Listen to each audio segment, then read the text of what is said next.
The flight attendant's smile vanished when she saw the twins' boarding passes. These must be mistakes, she insisted, blocking their path to first class. Behind them, whispers spread like wildfire. Then heavy footsteps approached, and a deep voice silenced the cabin. "Those are my children." Before we dive into this shocking story of discrimination at 30,000 feet, let me know where you're watching from in the comments. Hit that like button and subscribe if you've ever witnessed or experienced unfair treatment while traveling. Now, buckle up as we take off into a journey that will change how you see air travel forever. 13-year-old twins Jaden and Jasmine Taylor clutched their first-class boarding passes with excitement as they entered Atlanta International Airport. This trip to visit their grandparents in Los Angeles was special. Their first time flying alone and their first time experiencing the luxury of first class, a surprise gift from their father, Dr. Anthony Taylor, a renowned neurosurgeon who had accumulated countless airline miles through his medical conference travels. Their father knelt down beside them near the security checkpoint, his expression serious yet warm. "Remember what we talked about," he said, straightening Jaden's collar. "You might encounter people who'll treat you differently because of how you look. Hold your head high, be polite, but never let anyone make you feel less than who you are." The twins nodded solemnly. Despite their young age, they were already familiar with the weight of these words. Growing up Black in America had taught them lessons no child should have to learn so early. "Dad, we'll be fine," Jasmine said, her confidence unwavering. With her straight A grades and natural leadership abilities, she had inherited her father's self-assurance. "We've memorized Grandma's address and phone number, and we have our phones charged." Jaden, the quieter of the two, simply squeezed his father's hand. Though less outspoken than his sister, his thoughtful nature and keen observational skills often revealed wisdom beyond his years. Dr. Taylor checked his watch, a vintage Rolex passed down from his own father. "I've arranged everything with the airline. A flight attendant will check on you periodically, and the crew has been notified you're traveling as unaccompanied minors even though you're old enough to fly without supervision." He pulled out his phone, showing them his screen. "I have a surgery in 2 hours, but I'll be tracking your flight. If anything happens, anything at all, call me." The twins hugged their father goodbye, passing through security with the practiced ease of children who had absorbed every instruction. They found their gate without difficulty, settling into the waiting area with their tablets and books. Nearby, flight attendant Melissa Blackwell reviewed the passenger manifest for Flight 1867. When she noticed the "unaccompanied minors" note for 2 first-class passengers, her eyebrows rose slightly. In her 15 years with Atlantic Sky Airlines, she rarely saw children, especially unaccompanied ones, in the premium cabin. What she failed to notice, however, was the special note from the airline's VIP customer service regarding Dr. Taylor's status as a Platinum Elite member. As boarding time approached, another flight attendant, Brian Parker, joined Melissa. Their hushed conversation, punctuated by glances toward the twins, went unnoticed by most passengers but not by Jaden, who had developed a sixth sense for when he was being discussed. "Those first-class seats are almost $2,000 each," Brian whispered. "You sure they're supposed to be there?" Melissa shrugged. "Manifest says so, but it doesn't seem right. I'll double-check once they board."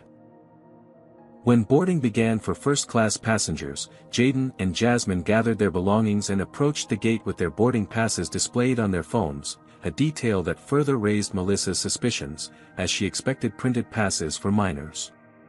The gate agent scanned their passes without issue, but as they walked down the jet bridge, Jasmine whispered to her brother, "That lady was looking at us funny." Jaden nodded. "Dad says sometimes we have to work twice as hard to be treated half as well." Neither realized how prophetic those words would prove to be in the next several hours. As they stepped onto the plane, flight attendant Brian's welcoming smile flickered momentarily when he saw them. "Welcome aboard," he said, his tone professional but lacking the warmth he had shown to previous first-class passengers. "May I see your boarding passes again, please?" The twins presented their phones once more. Brian studied them longer than necessary before directing them toward the luxurious first-class cabin with its spacious leather seats and personal entertainment systems. "Wow," breathed Jasmine as they found seats 2A and 2B. "This is amazing." Jaden settled into his seat, immediately noticing how different it felt from their previous flying experiences in economy. But he also noticed something else. The subtle shift in atmosphere as other first-class passengers boarded and saw two black children in their midst. A white businessman in an expensive suit did a double-take before taking his seat across the aisle. An older couple whispered to each other, their eyes darting toward the twins. A flight attendant Jaden hadn't seen before paused momentarily while passing, her surprised expression quickly masked by professional neutrality. For the twins, the journey that had begun with such excitement was about to become something far more complicated, a lesson in resilience they hadn't expected to learn at 30,000 feet. The remaining first-class passengers filed in, many doing poor jobs of concealing their surprise at seeing the twins. A middle-aged white woman in seat 1C leaned toward her husband and whispered something that made him frown and glance at Jaden and Jasmine. The businessman who had taken the seat across from them, Gordon Whitfield, CEO of a tech company according to the emails he immediately began checking, kept stealing glances at them between messages. Melissa Blackwell entered the cabin, clipboard in hand, moving through her pre-flight checks with practiced efficiency. When she reached the twins, she stopped. "Excuse me," she said, her voice carrying just enough for nearby passengers to hear. "I believe there might be some confusion. These are first-class seats." Jasmine sat up straighter. "Yes, we know. That's what our boarding passes say." Melissa's smile tightened. "May I see them again, please?" The twins presented their digital boarding passes once more. Melissa studied them with exaggerated care, scrolling through the details as if searching for evidence of forgery. "I see," she said finally. "And you're traveling alone? Both of you?" "Yes," Jaden answered quietly. "Our dad arranged everything." The flight attendant's expression remained skeptical. It's unusual for unaccompanied minors to be seated in first class. Usually, there's an adult traveling with them. "Our dad is a Platinum Elite member," Jasmine explained, remembering how her father had mentioned this might matter. "He used his miles to book these seats for us." Melissa nodded slowly, but her demeanor remained unchanged. "I'll need to verify this information. In the meantime, we're about to begin boarding the main cabin. Perhaps it would be easier if you moved to seats there until we sort this out." The suggestion hung in the air, its implication clear to everyone within earshot. Several first-class passengers watched the exchange with varying degrees of interest, some appearing uncomfortable, others seemingly satisfied. "But our seats are here," Jasmine protested, her voice wavering slightly despite her attempt to remain composed. "Our boarding passes say 2A and 2B. "I understand that," Melissa replied, her tone becoming more patronizing. "But there seems to be a discrepancy we need to resolve, and we need to continue boarding. It would be helpful if you could cooperate." Jaden felt his chest tighten. This wasn't just about seats, it was about belonging, about being seen as equal. He thought about calling his father but hesitated, not wanting to disturb him before surgery. Gordon Whitfield cleared his throat from across the aisle. "Is there a problem? We're already running behind schedule." His tone suggested the twins were the cause of the delay, not the questioning of their legitimate seats. "No problem, sir," Melissa assured him with a much warmer smile than she had offered the twins. "Just sorting out a seating arrangement." From seat 1D, an older gentleman with silver hair leaned forward. "Those children clearly don't belong in first class," he said loudly. "Probably used their parents' phones to upgrade themselves." Jasmine's eyes widened at the accusation. "That's not true. Our dad bought these tickets for us."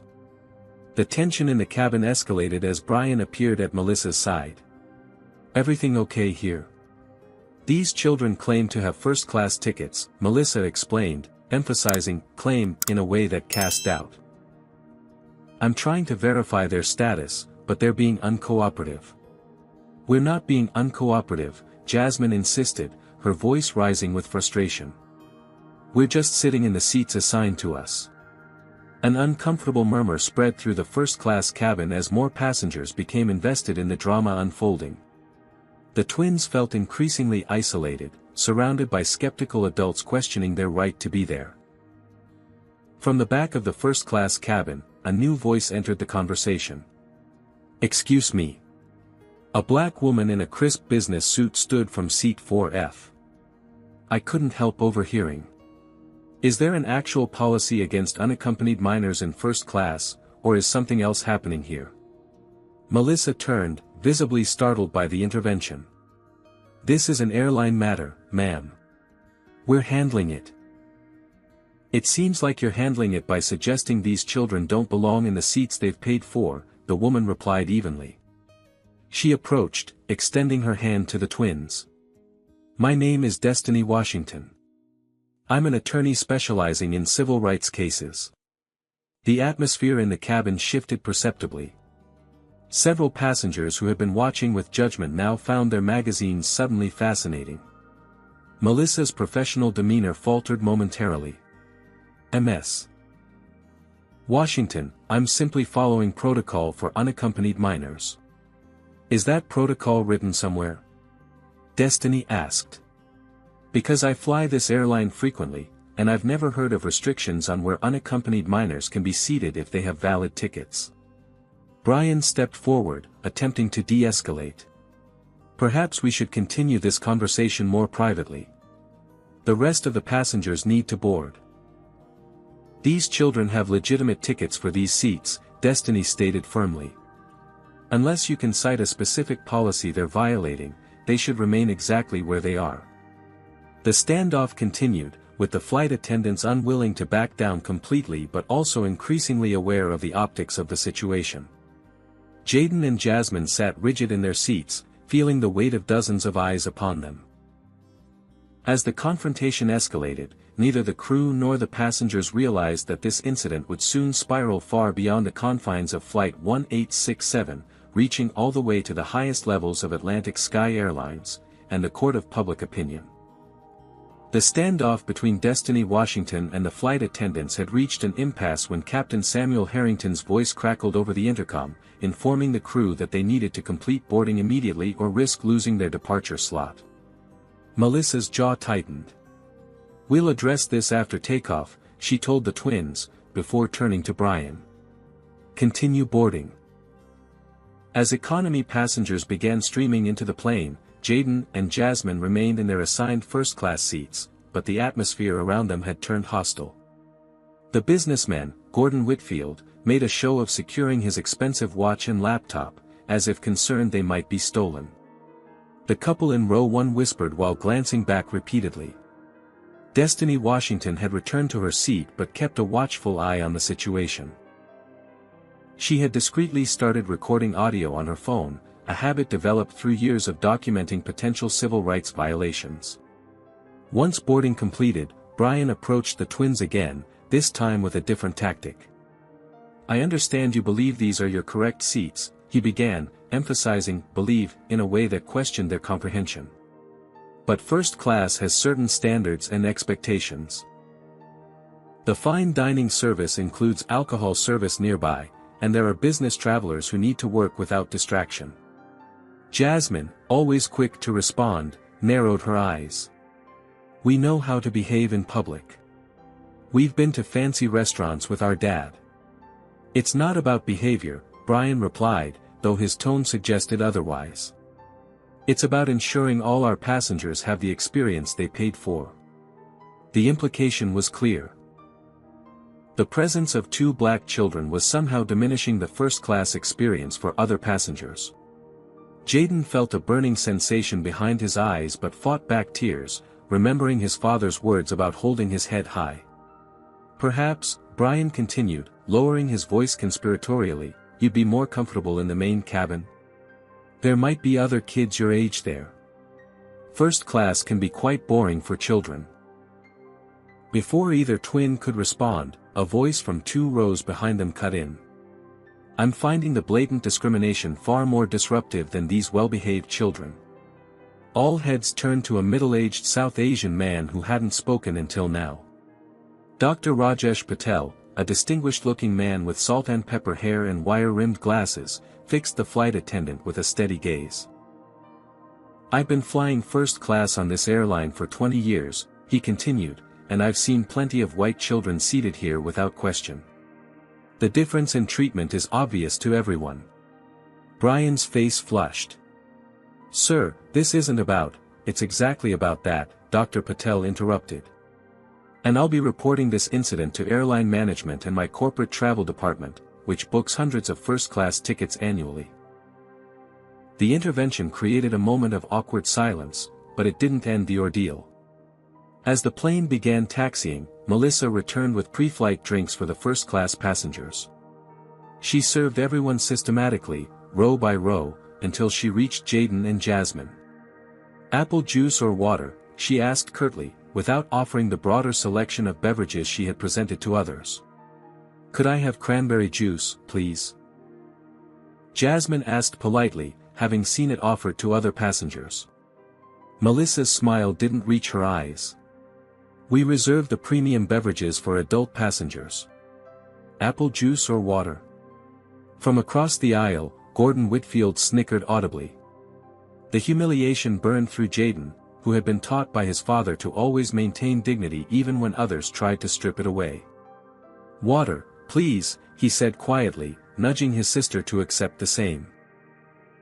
As the plane took off, the twins tried to enjoy the experience of first-class travel, the spacious seats, the personal entertainment systems, but the joy had been leached from the experience. Every interaction with the crew carried an undercurrent of resentment, every glance from nearby passengers felt judgmental. When meal service began, the disparity in treatment became even more pronounced. While other passengers received warm, detailed descriptions of their meal options, the twins were given curt, simplified explanations. When Jaden politely asked about an item on the menu, Brian responded with exaggerated patience, as if explaining to someone intellectually incapable of understanding. The quinoa is a type of grain, he said loudly, drawing attention from nearby passengers. It's very healthy. Maybe you'd prefer the chicken fingers instead. I know what quinoa is, Jaden replied softly. My dad makes it at home with roasted vegetables. Brian looked surprised, then slightly embarrassed, before moving on without acknowledging his assumption. Throughout the meal service, similar microaggressions continued. Melissa, accidentally, skipped the twins during the bread service. Brian questioned whether they really wanted sparkling water or if still water would be easier. At one point, when Jasmine dropped her napkin, no flight attendant moved to replace it, though they had promptly done so for other passengers. The message was clear: you don't belong here. You're not worth the same service. You are less than. As the meal service concluded, Jasmine excused herself to use the lavatory. When she returned, she found Melissa speaking to an elderly white woman who had moved from economy to first class and was now sitting in Jasmine's seat, admiring the extra space. Excuse me, Jasmine said politely. That's my seat. The woman looked startled, then annoyed. Melissa turned with a tight smile. This passenger wasn't feeling well in economy. I thought you wouldn't mind giving up your seat since you're so young and resilient. There's a free middle seat in row 27 you can take. Jasmine stood frozen, aware of all eyes on her. But, all my things are here. And my brother. Your brother can join you, Melissa suggested, as if offering a favor. You'll both probably be happier back there anyway. The humiliation was complete. They weren't just being treated differently, they were being actively removed from the space they had every right to occupy. Destiny Washington had witnessed the entire exchange and was halfway out of her seat when Jaden made a decision. With trembling fingers, he pulled out his phone and pressed his father's number. It was time to call for reinforcements. What would you do if you witnessed such blatant discrimination happening to children on a flight? Comment number 1: if you believe the flight attendants should be immediately removed from duty for this behavior. Comment number 2 if you think the airline needs better anti-bias training. Or hit number 3 if you would have spoken up like Destiny and Dr. Patel did. And don't forget to like and subscribe to support more stories that expose these everyday injustices. Now, what do you think will happen when these flight attendants discover who the twins' father really is? Stay tuned. Dr. Anthony Taylor was reviewing his patient's brain scans when his phone vibrated. Seeing Jaden's name flash across the screen sent a chill through him. His son knew better than to call during a scheduled surgery unless something was wrong. Very wrong. Jaden?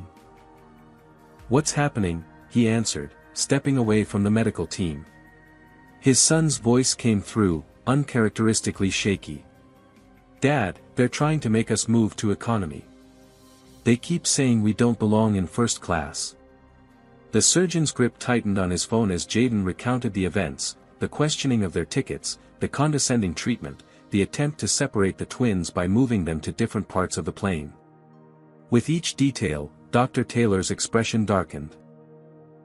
Put me on speaker, he instructed his son, his voice deceptively calm.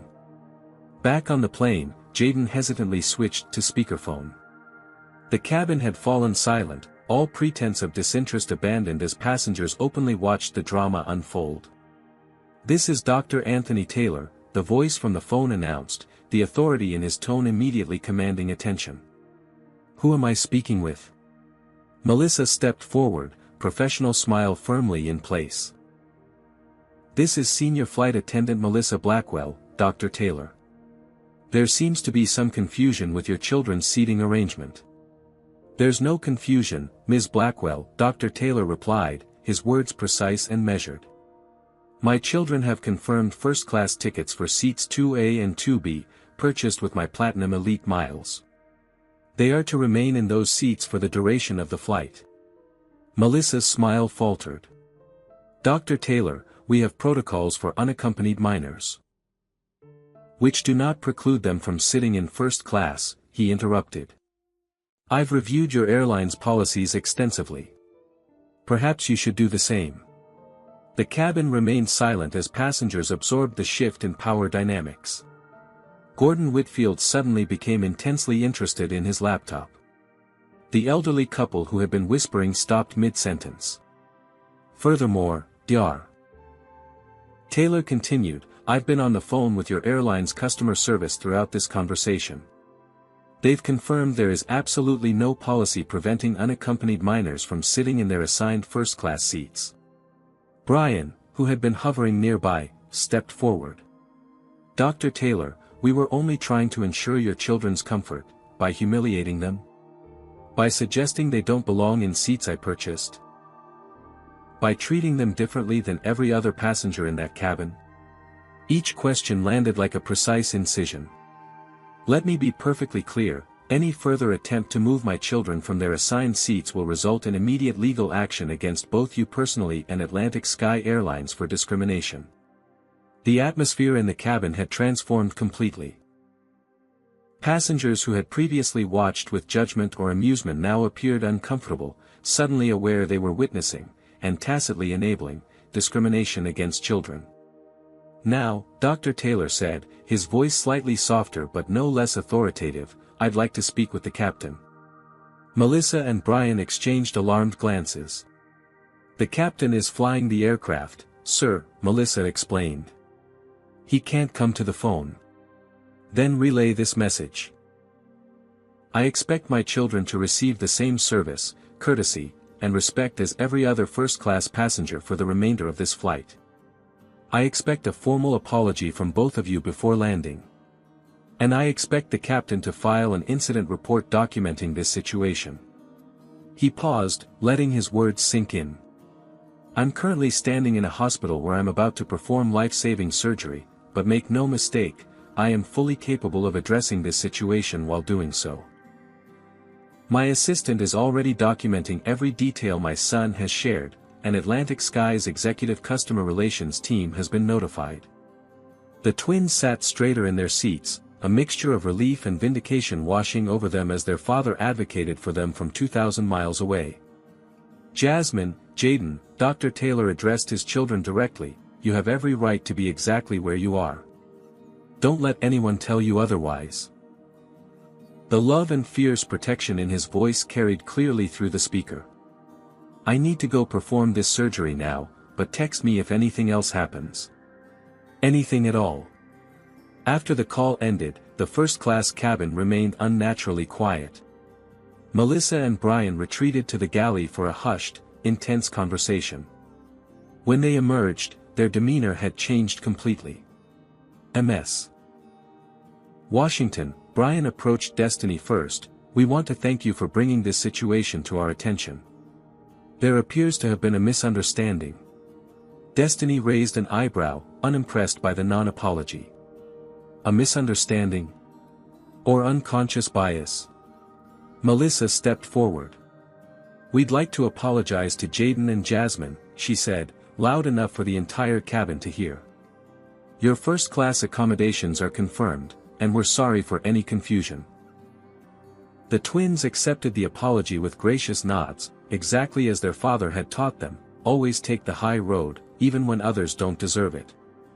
As the flight attendants returned to their duties, now providing impeccable service to the twins, a transformation occurred throughout the cabin. Dr. Patel offered the children encouraging smiles.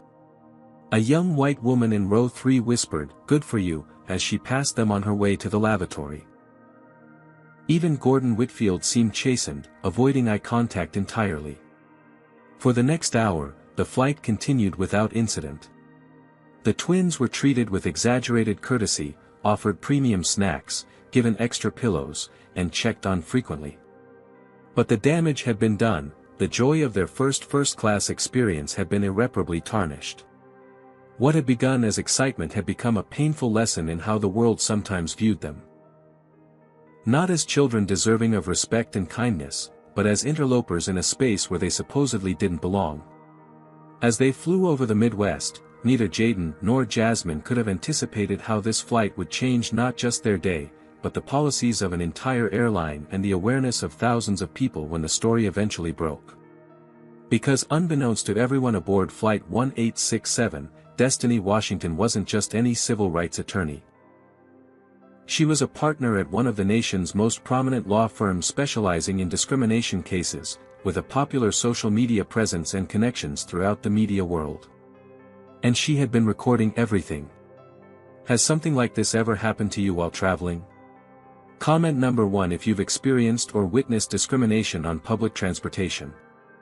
Comment number 2 if you think the father handled this perfectly. Comment number 3 if you believe this kind of incident happens more often than gets reported. Don't forget to like this video if you appreciate these important stories being told. Now, what do you think is about to happen next with that recording? Keep watching to find out. 2 hours into the flight, a subtle shift in the cabin's atmosphere had occurred. What began as hostile territory for the twins had transformed into something entirely different. The passengers who had initially viewed Jaden and Jasmine with suspicion or disdain were now caught in an uncomfortable reckoning with their own complicity. Gordon Whitfield, the tech CEO who had earlier clutched his belongings tighter when seated near the twins, now appeared deeply engrossed in his laptop. But Jaden, observant as always, noticed the man had been staring at the same email for 20 minutes, his expression troubled. The elderly couple from row 1 whispered between themselves again, but their glances toward the twins now carried something that looked remarkably like shame. Jasmine leaned toward her brother. "Everyone's acting weird now," she murmured. Jaden nodded. "They know they were wrong." From across the aisle, Gordon Whitfield suddenly closed his laptop and cleared his throat. "Excuse me," he said, addressing the twins directly for the first time. His voice carried an unexpected gentleness. "I believe I owe you both an apology." The twins exchanged surprised glances. "I made assumptions that were unfair and unkind," Gordon continued, the words clearly difficult for him. "When I saw you both sitting here, I had thoughts I'm not proud of." Jasmine, always more outspoken, nodded encouragingly. "The truth is," Gordon said, lowering his voice, "I grew up poor in rural Kentucky. My first flight wasn't until I was 27 years old, and my first time in first class was after I'd already made my first million. Sometimes people who come from nothing and achieve success can be the worst gatekeepers. He extended his hand toward Jaden. I'm sorry. Jaden hesitated before accepting the handshake, remembering his father's words about the importance of grace when it was offered sincerely. The interaction catalyzed something in the cabin. One by one, other passengers began approaching the twins, offering varied forms of apology or solidarity. A middle-aged woman named Susan Franklin from row 5 knelt beside their seats. I should have said something sooner, she admitted. I was uncomfortable with how you were being treated, but I stayed silent. That makes me part of the problem. Even the elderly man who had loudly questioned their presence approached, leaning heavily on a cane. In my day, things were different, he began awkwardly. But that's no excuse. My grandchildren would be ashamed of how I behaved today, and they'd be right. As these interactions unfolded, Melissa and Brian observed from the galley, their expressions a mixture of embarrassment and concern. The shift in passenger sentiment was undeniable, and it was clear that whatever narrative they had tried to establish about the twins had backfired spectacularly. Destiny Washington approached the flight attendants, phone in hand. I'd like your employee numbers, please, she requested calmly. For the report I'll be filing with the airline and the Department of Transportation.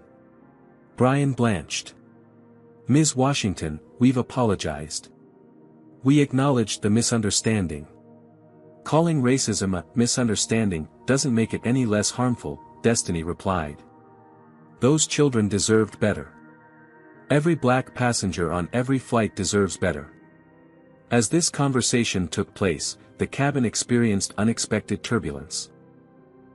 The seatbelt sign illuminated, and Captain Harrington's voice advised all passengers to return to their seats immediately. The turbulence intensified, causing the plane to drop suddenly. Drinks spilled, overhead bins rattled, and nervous gasps filled the cabin. Jasmine clutched her brother's hand, both children momentarily forgetting the social drama as more primal fears took over. In the midst of the chaos, Brian lost his footing and stumbled into row 2, colliding with Jaden's seat. The impact sent the flight attendant's tablet flying from his hands, landing screen up between the twins. What Jaden saw in that brief moment before Brian snatched the tablet away left him cold, a message thread between Brian and Melissa, with clear text visible, Dr. Taylor equals VIP major donor to hospital wing. CEO Winters already called. PR nightmare brewing. The turbulence subsided as quickly as it had begun, but Jaden's mind raced. The flight attendant's sudden change in behavior wasn't about recognizing their wrongdoing, it was about saving face because his father was important. As passengers settled back into their seats, the cabin fell into an uneasy quiet. The atmosphere had transformed again, but this time into something more complex, a shared space where accountability, regret, and the rawness of exposed prejudice hung in the air like the lingering scent of spilled drinks. Yar. Patel made his way to the twins' row despite the seatbelt sign. Are you both all right? He asked kindly. Jasmine nodded, but Jaden remained silent, processing what he had seen on the tablet. I fly constantly for medical conferences, Dr. Patel told them, and I've seen this type of treatment too many times. 20 years ago, when I first started flying first class, a flight attendant asked me if I was in the right seat. She couldn't believe an Indian man belonged there. He smiled sadly. Some things change too slowly. Before returning to his seat, he handed each twin a business card. Your father sounds like a remarkable man. If you ever need anything in the Los Angeles area, my wife and I would be honored to help. As Dr. Patel walked away, Captain Harrington's voice came over the intercom again, this time with an unexpected announcement. Ladies and gentlemen, this is your captain speaking.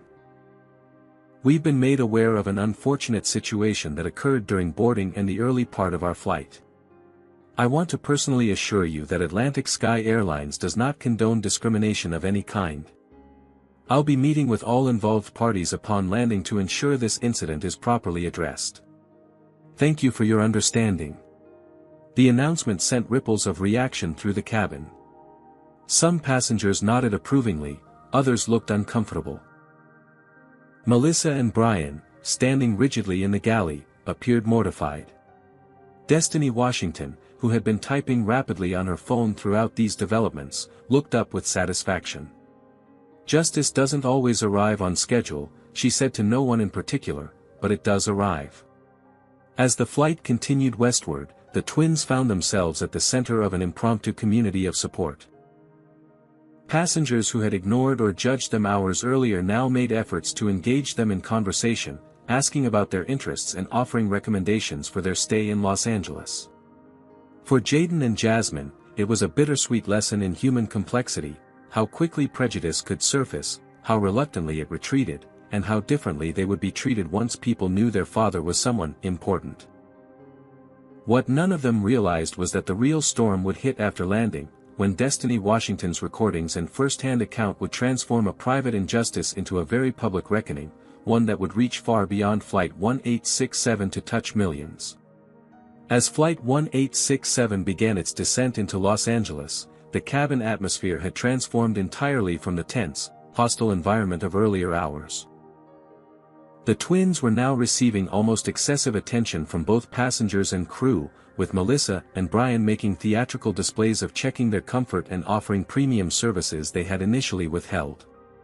"Would you like warm cookies before landing?" Melissa asked with an overly bright smile. "They're normally reserved for our adult passengers, but we'd be happy to make an exception." Jaden caught the inconsistency immediately.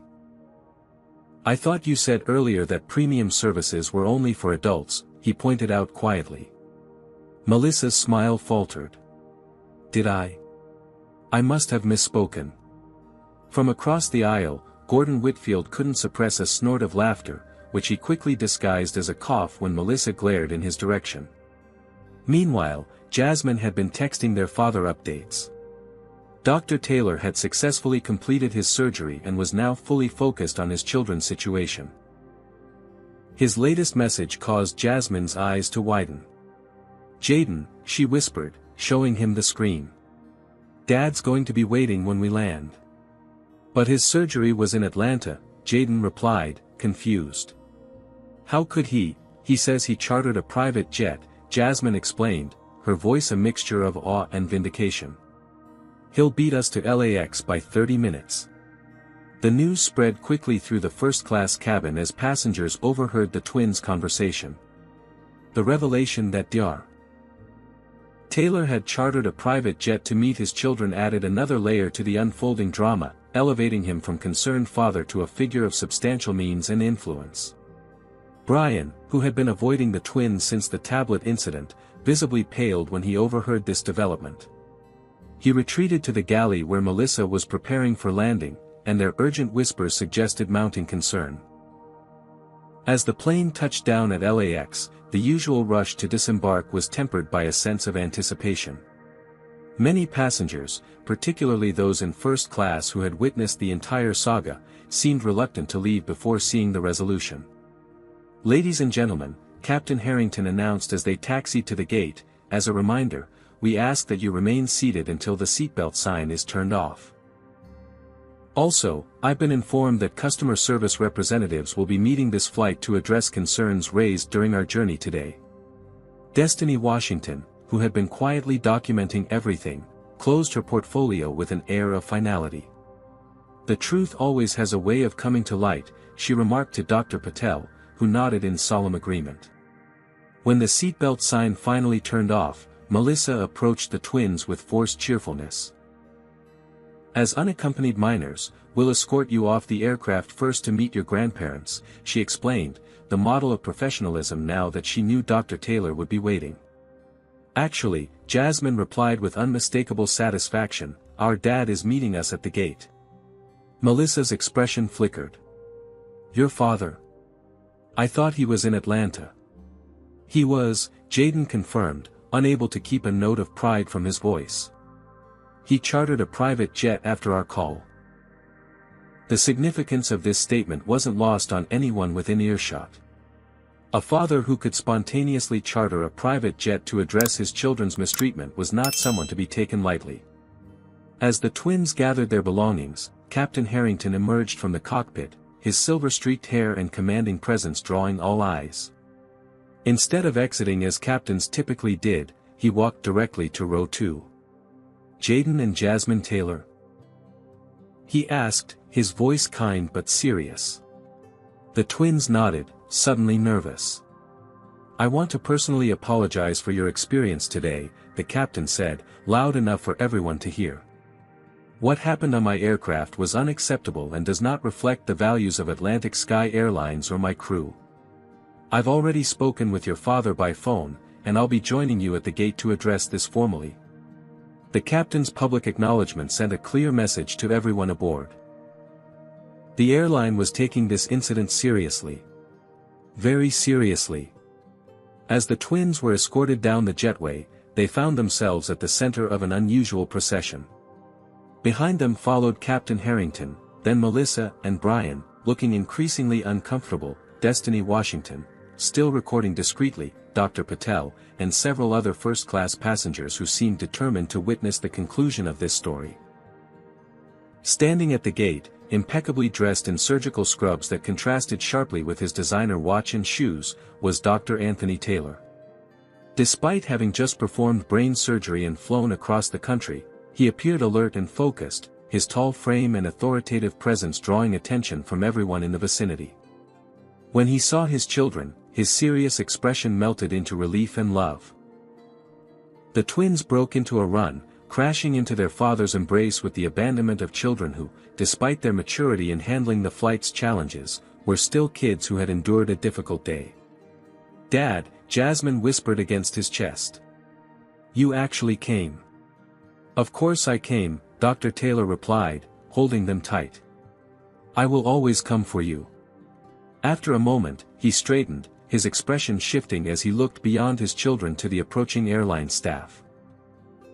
Captain Harrington extended his hand, which Dr. Taylor shook firmly. "Dr. Taylor, I'm Captain Samuel Harrington.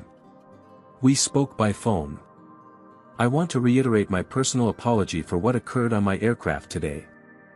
"I appreciate that, Captain," Dr. Taylor responded, his voice carrying the precise diction of someone used to being heard in operating theaters and hospital boardrooms. "But I'm more interested in what happens next." Standing nearby were 3 individuals in Atlantic Sky corporate attire, clearly senior management who had been dispatched to contain the situation. One stepped forward, hand extended. "Dr. Taylor, I'm Victoria Reeves, Vice President of Customer Experience for Atlantic Sky. We're deeply disturbed by what we've heard about your children's experience. I'd like to invite you to a private conversation where we can discuss appropriate remedies." Dr. Taylor regarded her calmly. "Ms. Reeves, I appreciate your prompt response, but there's nothing private about racism. My children were humiliated publicly, the accountability should be equally public." The gathering had attracted attention from other travelers, many stopping to observe the unusual confrontation. Among them, several had recognized Destiny Washington and were already recording on their phones. Victoria Reeves maintained her professional composure. "We take these allegations extremely seriously, Dr. Taylor." "They're not allegations," Destiny Washington interjected, stepping forward. "I have audio recordings of the entire incident, as do several other passengers.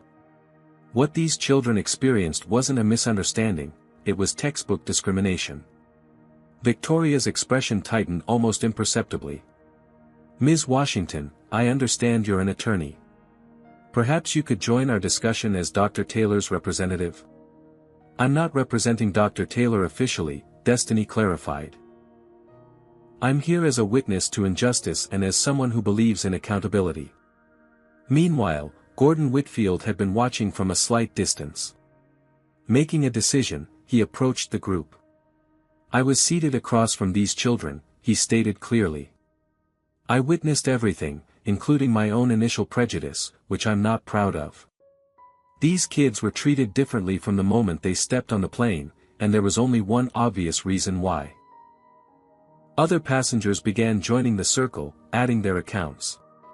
Dr. Patel described the pattern of exclusionary behavior he had observed. Susan Franklin admitted her own initial silence and subsequent regret. As more voices joined the chorus, the airline representatives exchanged increasingly concerned glances. What had begun as a customer service issue was rapidly evolving into something much larger. A potential public relations crisis unfolding in real time at one of the country's busiest airports. Dr. Taylor listened to each account, his arm remaining protectively around his children's shoulders. When everyone had spoken, he addressed the airline representatives again. "My children are honors students. They volunteer at our local hospital.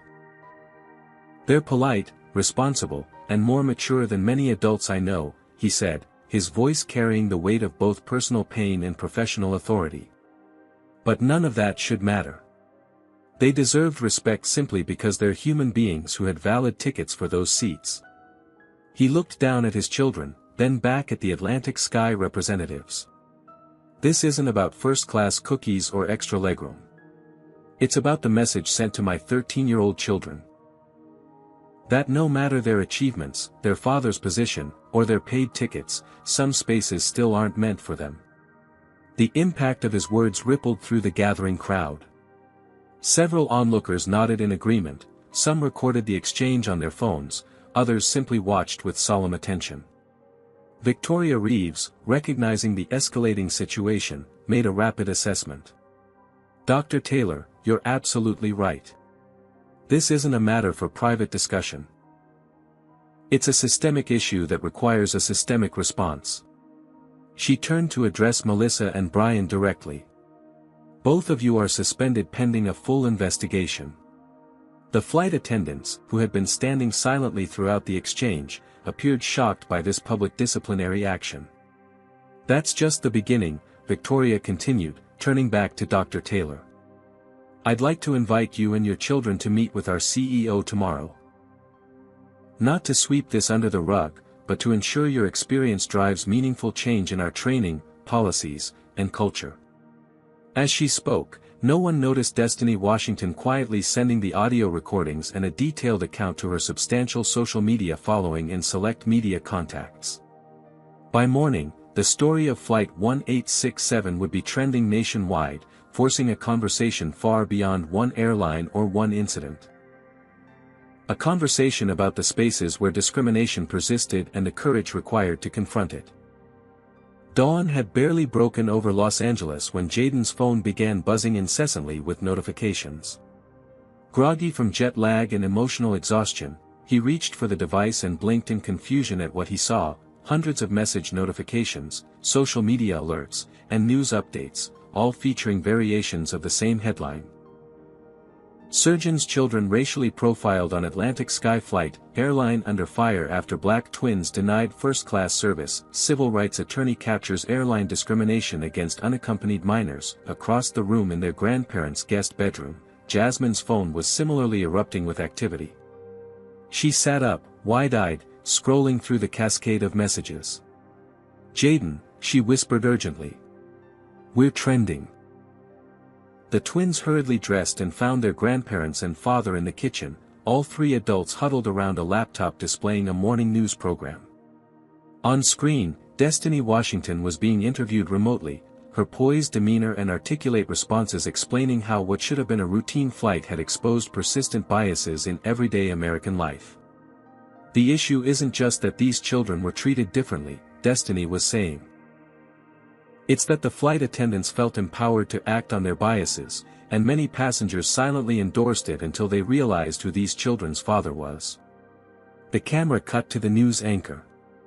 "We invited Atlantic Sky Airlines to provide a representative for this interview, but they declined, instead issuing this statement." A graphic appeared on screen with the airline's logo and a formal statement. "Atlantic Sky Airlines is deeply disturbed by reports of discriminatory treatment on Flight 1867. We have launched a comprehensive investigation and have placed the involved employees on administrative leave pending its completion. We are cooperating fully with the Department of Transportation's inquiry and remain committed to providing an inclusive, respectful environment for all passengers." Dr. Taylor muted the television as his children entered the kitchen. "Good morning," he said gently. "I expect you've seen some of this already." The twins nodded, still processing the surreal experience of seeing their ordeal broadcast nationally. Their grandmother, Evelyn Taylor, a retired judge with the quiet dignity of someone who had fought her own battles against discrimination decades earlier, wrapped her arms around both children. "I'm so proud of how you handled yourselves," she said. "You stood your ground with grace." Their grandfather, Harold Taylor, a former civil rights activist turned community organizer, was less restrained in his reaction. "Should have happened sooner," he declared, gesturing toward the muted television where coverage continued. "Airlines have been getting away with this kind of treatment for years." Dr. Taylor's phone rang, the third call in the past 20 minutes. He glanced at the screen and sighed. "It's the hospital board chair again." He stepped out of the kitchen to take the call, his voice a low murmur from the hallway. Jasmine turned to her grandparents. "Is Dad in trouble because of us?" Evelyn shook her head firmly. "Absolutely not. If anything, the hospital is probably worried about their association with Atlantic Sky.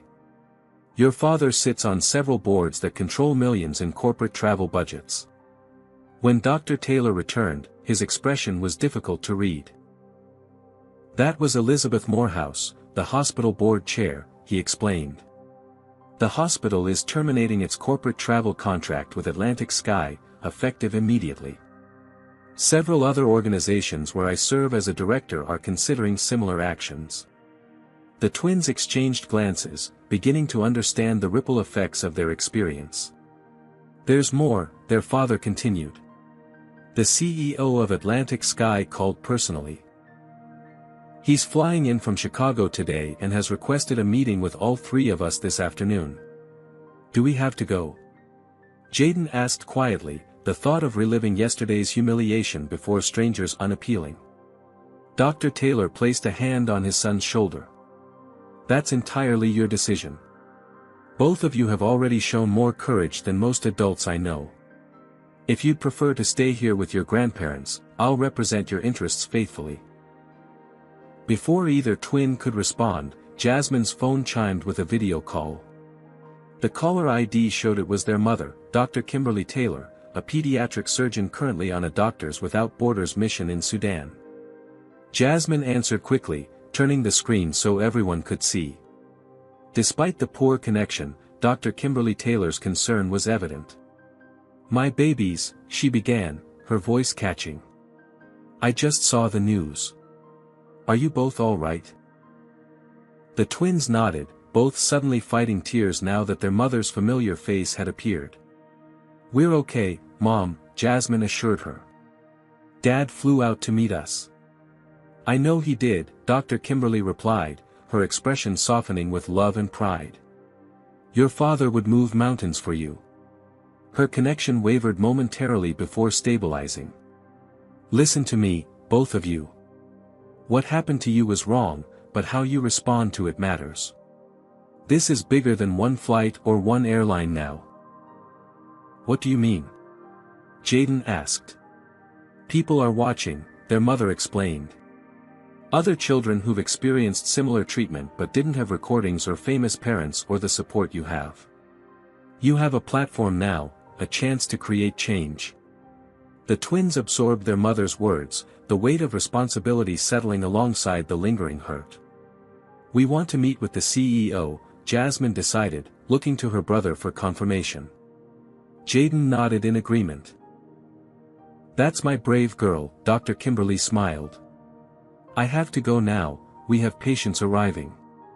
But I'm so proud of you both. And Anthony," she added, addressing her husband, "thank you for being there when I couldn't be." After the call ended, the family gathered in the living room to prepare for the meeting. Dr. Taylor had received word that Atlantic Sky CEO Robert Carson had arrived in Los Angeles earlier than expected and was requesting to move the meeting forward. "He's nervous," Harold observed with satisfaction. "As he should be." As they prepared to leave, Jasmine checked social media one last time and gasped. "Dad, Destiny Washington posted the audio recordings online. They've been played over 3 million times already. The hashtag Flight 1867 was trending nationally, with thousands sharing similar stories of discrimination on airlines, in restaurants, in stores, spaces where belonging was policed by assumptions about who deserved to occupy them. When they arrived at the beachfront hotel where Carson had requested to meet, they found not just the CEO waiting, but a full crisis management team including Victoria Reeves from the previous day, the airline's chief diversity officer, its general counsel, and several public relations specialists. Robert Carson rose as they entered, extending his hand first to Dr. Taylor and then, notably, to each of the twins. "Thank you for agreeing to meet with us," he began, his tone respectful but guarded. "What happened on Flight 1867 was unacceptable, and I'm here personally to make it right." Dr. Taylor regarded him steadily. "My children are the ones who experienced this treatment, Mr. Carson. I believe they should hear directly from you." Carson nodded, turning to face Jaden and Jasmine directly. "What happened to you was wrong. It was discriminatory, hurtful, and contrary to everything our airline claims to stand for. I apologize unconditionally." The twins accepted the apology with quiet dignity, but Jasmine spoke up. "What about other kids who don't have parents who can charter private jets? What happens to them?" Her question cut through the corporate veneer, striking at the heart of the issue. Carson looked momentarily taken aback before recovering. "That's exactly why I wanted to meet with you," he replied. "This incident has exposed serious flaws in our culture and training. I'd like to invite you both to help us address them." What followed was not the performative apology the Taylor family had expected, but a substantive discussion about concrete changes. Mandatory anti-bias training for all customer-facing staff, a comprehensive review of policies regarding unaccompanied minors, the creation of a passenger advocacy board with diverse representation, and a substantial donation to organizations promoting equity in transportation.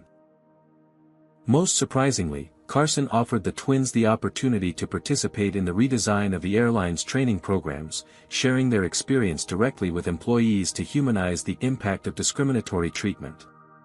As the meeting concluded, Carson made one final statement for the record: the employees involved will be terminated. There is no place in our company for the behavior they exhibited. When they left the hotel, the family found a small group of reporters waiting. Dr. Taylor moved to shield his children, but Jasmine stepped forward confidently. "We met with Atlantic Sky's CEO today," she stated clearly, her young voice steady. "He apologized and promised changes. But this isn't just about one flight or one airline. It's about all the places where people are judged by their skin color instead of their character or their ticket." Jaden, usually content to let his sister take the lead, found his own voice. "Our dad always tells us that when something wrong happens, you can either be mad about it or you can fix it. We're choosing to help fix it." The simplicity and wisdom of their statement made headlines alongside the more sensational aspects of the story. By evening, the twins had received invitations to appear on national talk shows, speak at schools, and even meet with transportation department officials. Their grandfather watched the coverage with misty eyes. "You know," he told them, "when I was marching in the 60s, I dreamed of a world where my grandchildren wouldn't face the same discrimination I did. We haven't reached that world yet, but watching you two stand up with such dignity gives me hope we're still moving toward it." That night, as the twins prepared for bed, exhausted from the emotional roller coaster of the past 36 hours, Jasmine turned to her brother. "Do you think anything will really change?" Jaden considered the question with his characteristic thoughtfulness. "Maybe not everything," he answered finally. "But something will. And something is a start." 3 months after Flight 1867, the Taylor twins stood backstage at Atlantic Sky's corporate headquarters in Chicago, preparing to address 500 airline employees as part of the company's overhauled training program. What had begun as a traumatic experience had evolved into an unexpected platform for advocacy, with Jaden and Jasmine now recognized faces in a growing movement for equitable treatment in commercial travel. Nervous? Justin asked his sister, noticing her fidgeting with the note card containing her talking points. Jasmine attempted her usual confident smile, but it wavered slightly. A little. It's different than the interviews. These are the people who actually work with passengers every day. Since the incident, the twins had appeared on 2 major morning shows, been profiled in several national publications, and addressed a congressional subcommittee examining discrimination in commercial transportation. Their poised, articulate testimony about their experience had proven more compelling than any adult advocate could provide. The aftermath of Flight 1867 had extended far beyond Atlantic sky.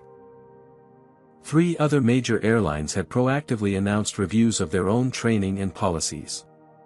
The Department of Transportation had launched a formal investigation into patterns of discriminatory treatment in air travel, with preliminary findings revealing disturbing disparities in how passengers of color were treated, particularly in premium cabins. Most significantly, a coalition of civil rights organizations had created an app allowing passengers to document and report discriminatory treatment in real time, with Destiny Washington serving as legal advisor to the project. In its first 2 months, the app had collected over 2,000 incident reports across various airlines and routes. Now, as they prepared to face the very company whose employees had humiliated them, the twins felt the weight of representation. They weren't just speaking for themselves anymore, but for thousands of others who had shared similar stories after #Flight 1867 went viral. Robert Carson, Atlantic Sky's CEO, approached them backstage. His initial corporate stiffness had softened over the months of working with the Taylor family on the airline's transformation initiatives. Jaden, Jasmine, he greeted them warmly. Thank you again for being here. Your willingness to help us become better rather than just punish us for our failures continues to impress me. Dr. Taylor, standing protectively near his children as always, nodded in acknowledgement. They understand the difference between accountability and vengeance. Something many adults never learn. The auditorium lights dimmed, signaling it was time. Carson took the stage first, introducing the purpose of the session and the journey the airline had undertaken since the incident.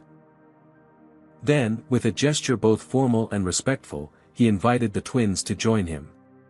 As Jasmine and Jaden walked onto the stage, the assembled employees, flight attendants, gate agents, pilots, and ground staff, rose in a standing ovation that caught the twins by surprise. Many were visibly emotional, some wiping away tears. One face in the crowd stood out to Jaden. Captain Samuel Harrington, who had commanded Flight 1867 and subsequently become an internal advocate for change within the airline's culture. Beside him sat Dr. Rajesh Patel, who had been invited as a frequent flyer to provide perspective on the passenger experience. Jasmine spoke first, her initial nervousness dissolving as she recounted their experience with clarity and purpose rather than anger. She described the cascading humiliations, the questioning of their legitimacy, and the painful awareness that their treatment changed only when their father's status became known. The worst part wasn't the denied service or the suggestions that we move to economy, she explained, her voice steady. It was watching other passengers witness our treatment and say nothing, until they realized our father was important. That taught us that our dignity was conditional on his status, not our humanity. When Jaden took his turn, he focused on the longer-term impact of such experiences. This wasn't our first encounter with discrimination, and it won't be our last, he said quietly.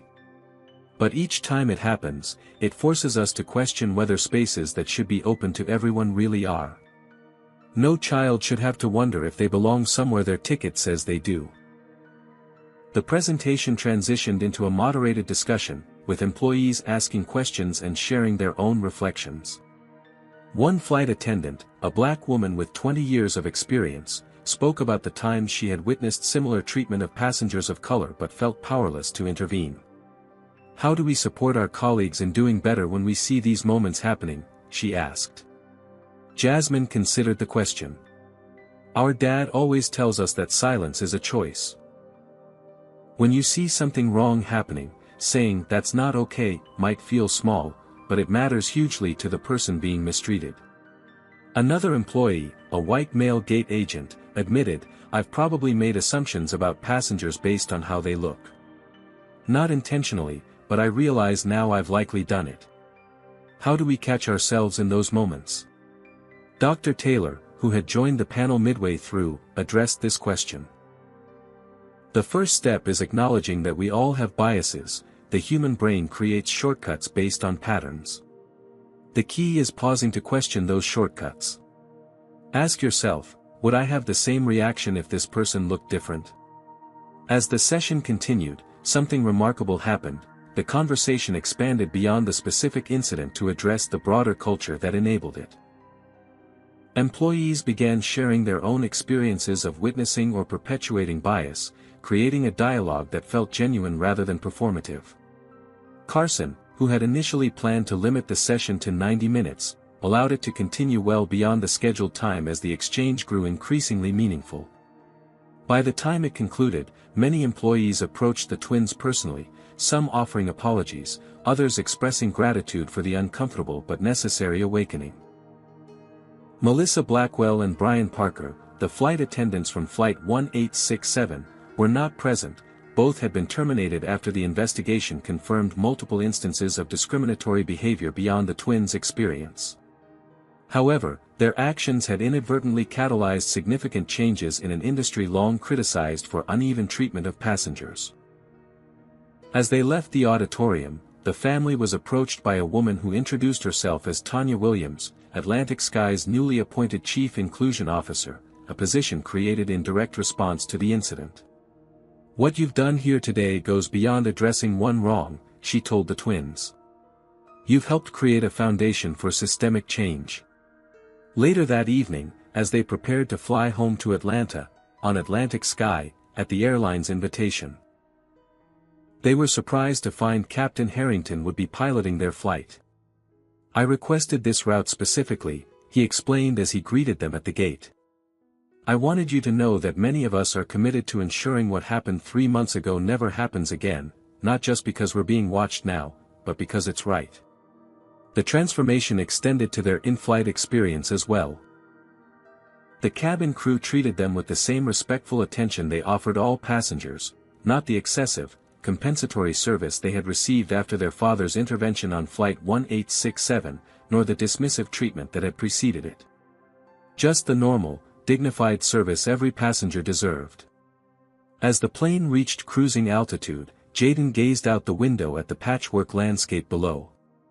"Do you think it'll last?" he asked his sister quietly. "All these changes?" Jasmine considered the question with unusual seriousness. "I think some will and some won't. But every time someone speaks up instead of staying quiet, something shifts. Maybe that's how progress really happens, not all at once, but moment by moment, voice by voice." Their father, overhearing the exchange, smiled with a mixture of pride and the lingering sadness of a parent who understood that his children had been forced to grow up faster than they should have. "You two have already created more change than many people do in a lifetime," he told them. "Whatever happens next, never forget that." As the plane continued eastward toward home, none of them could have predicted just how far the ripples from Flight 1867 would eventually spread, or how their next journey would unfold in ways both challenging and unexpectedly hopeful. 1 year after Flight 1867, Jaden and Jasmine Taylor stood before a different audience, 200 middle school students at their former elementary school in Atlanta. Now 14, they had grown taller and more confident, but they remained grounded despite the national attention their story had received. "Sometimes," Jasmine told the attentive young faces before her, "people will treat you differently because of how you look. It isn't fair, and it isn't right. But how you respond can change not just your situation, but the world around you."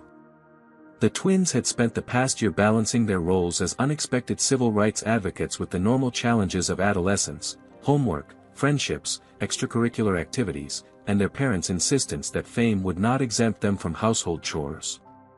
Their appearance at Martin Luther King Jr.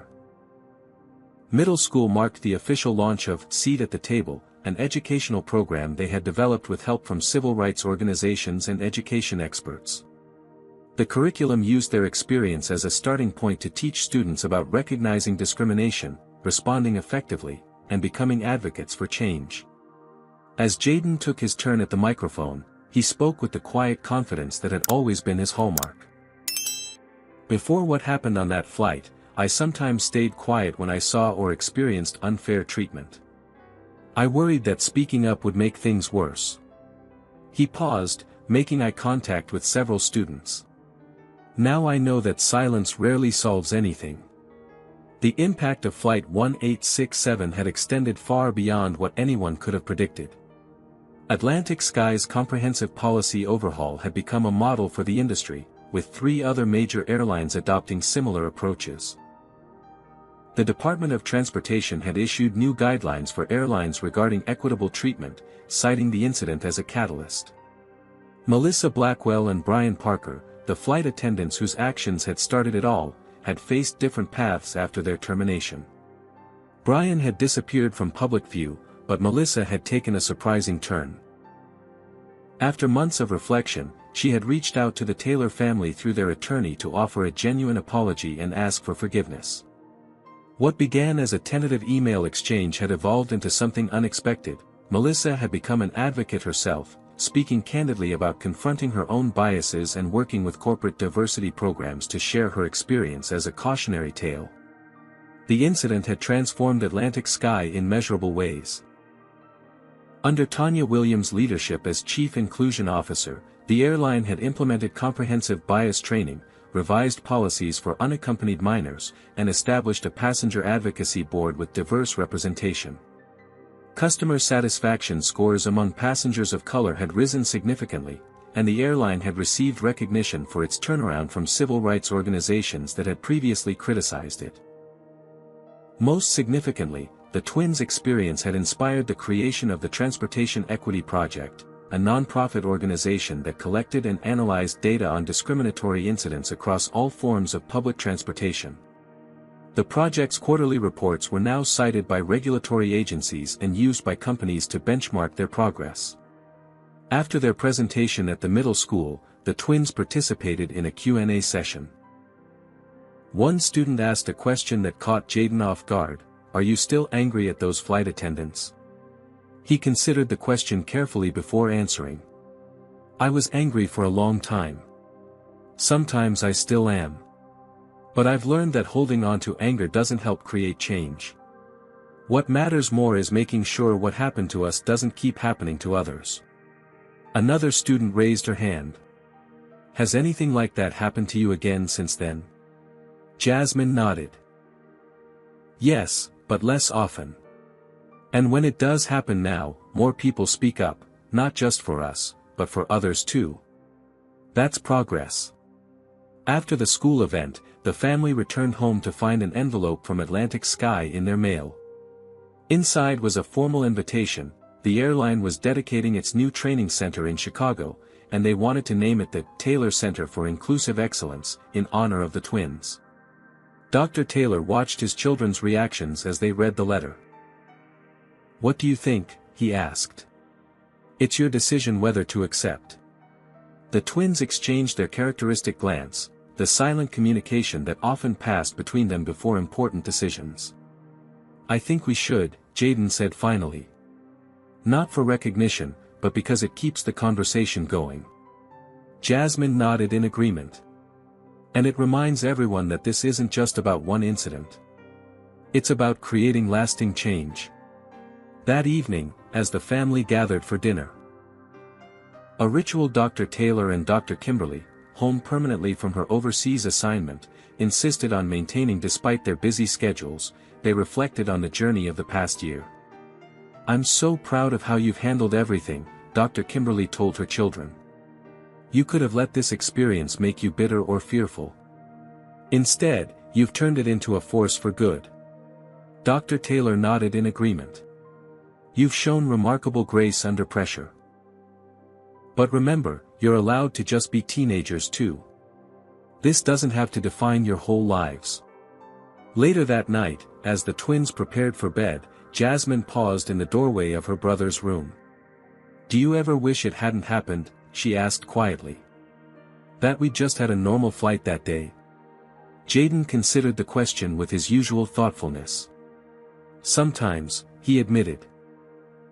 But then I think about the letters we get from other kids who faced similar situations and found their voice because of our story.